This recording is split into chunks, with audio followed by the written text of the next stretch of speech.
Love.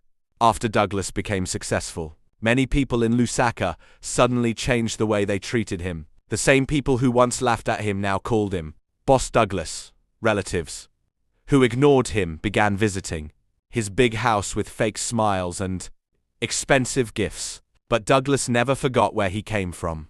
Every weekend, he still visited the compound where his mother lived. He repaired broken houses, paid school fees for children, and helped struggling families with food.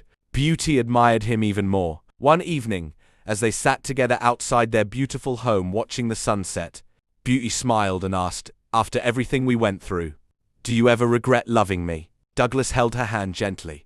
"Never. You were the only person who saw value in me before the money came." Beauty's eyes filled with tears, but their happiness was soon tested again. A powerful businessman named Mr. Moinzer became jealous of Douglas's growing success. He wanted Douglas's company to fail so he could take over the market. Mr. Moinzer secretly offered Beauty a luxurious life overseas if she would convince Douglas to sign a dangerous business deal. "You deserve better than this simple man," he whispered. Beauty became angry. "You still do not understand," she replied firmly. "A rich heart is worth more than a rich bank account." When Douglas discovered the truth, he realized how loyal Beauty truly was. One night, thieves hired by Mr. Mwanza attacked Douglas while he was returning home from work. Douglas was badly injured and rushed to the hospital. Beauty refused to leave his side.